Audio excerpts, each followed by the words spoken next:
The video you're about to see is about photography and how I use my smartphone for photography, especially if it comes to printing images on actual paper. Make it look nice.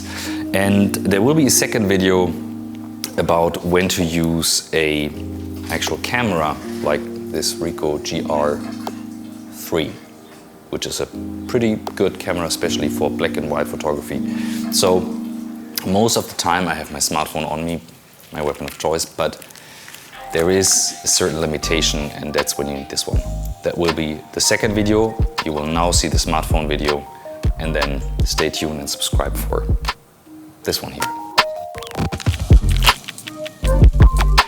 This is one of the videos how I make photos on my phone, and why do I do that all the time, and how do I get to a result like this, for example, because I love to print that stuff as well. If you don't know me yet, my name is Christoph, I'm the founder of Blackboat, and we publish every week. You should subscribe here for sure. If you know me already, you know some of these hacks that I share, but not all of them yet. So here we go.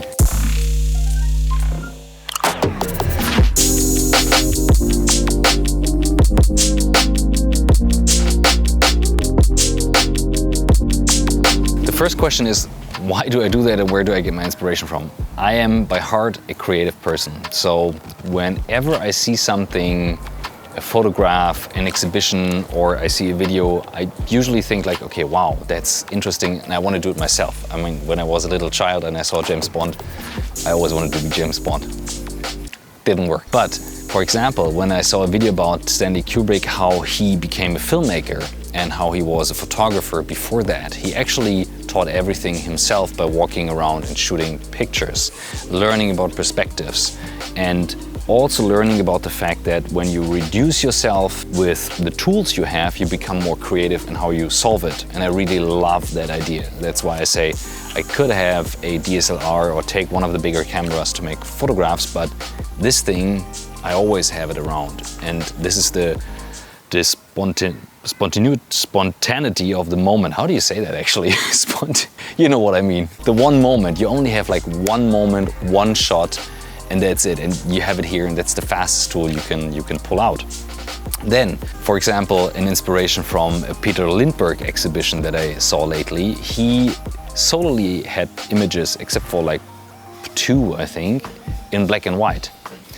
And I thought, that's interesting. I never made up my mind about black and white too much, but I figured, of course, it's obvious you have to work much more with light and the effect. So not every image makes a good black and white image, and it feels like we have all the options today on the cameras, just make it black and white and nice, but it's not.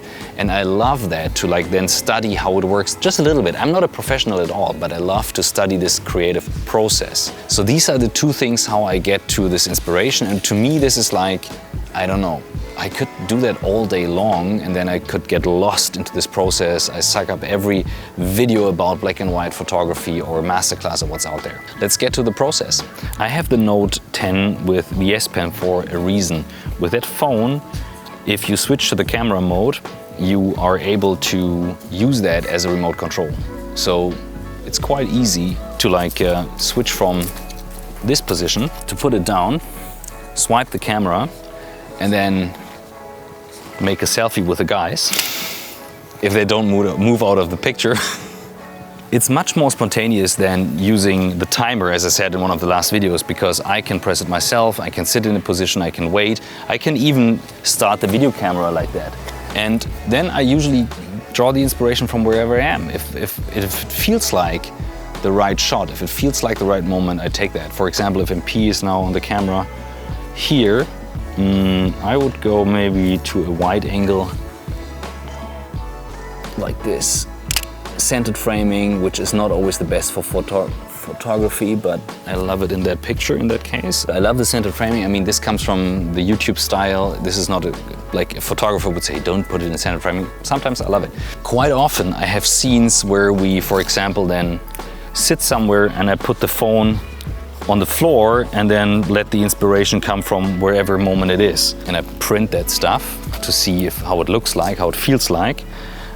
This kind of makes it a bit more valuable than a picture you have on the phone. So in this case, what I liked about that picture is that we have kind of this V shape here, us sitting, me and my best friend, We had the kids that day, and it was kind of the moment after everyone was fed and they were playing around, and we had the first moment of having a beer, and that was then the day after.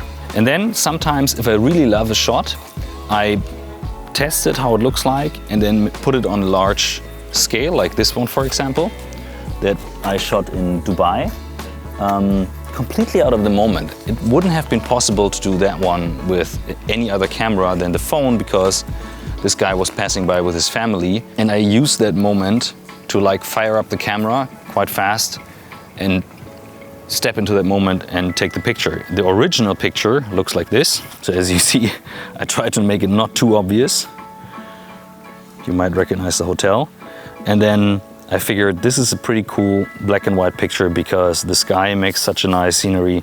I love how clear they walk by. I didn't do too much to the picture because I liked it how it comes. And when people see it, they say it's a nice picture. But this is like one out of, I don't know, couple of hundreds. I also experiment, of course, with the cameras we have in the studio, also the Red or any other camera, and also with film sometimes. We have one of the crew members, Felix, who shoots on a Leica with film, but I'm still experimenting on that. What I like about photography, if you put some effort in it, for example, edit the picture afterwards, give it to someone as a digital gift, or even print it and give it to them as a gift, I think you appreciate what you can do with photography instead of just taking pictures from above and not from the right angle. And it's much more this thing that we had in the old times than we have today. So MP and I, if you see us in the plane, the thing we usually do is photo editing. So we take the time, listen to music and edit our photos, and then show each other the pictures we got. And we celebrate if it's a good shot. And we don't overdo it with every shot, just if it's a good shot, and we delete the rest or kill the rest to the archive. This is the creative process. So use the weapon you have with what you can shoot. I always shoot also with an iPhone, an old one, that's also good. Then you just have to be a bit more creative with the light. Take the inspiration from the stuff you don't have. Also draw inspiration from exhibitions you see or other artists, and you don't have to copy, but it's perfectly fine to get inspired by anything that sparks something with you. And then of course, shoot how you like it. I mean, I'm not a big fan of like, this is how you have to do it and this is how you have to do it. You feel if it's a good image or not. My opinion. If you have questions, comment below, subscribe to the channel, like this one, ask something else. I love this creative process, so if there's anything, share it with me. I know YouTubers like Peter McKinnon, of course, who started quite small and is now pretty big when it comes to photography, but I'm not such a professional. I do it because I love it. That's why.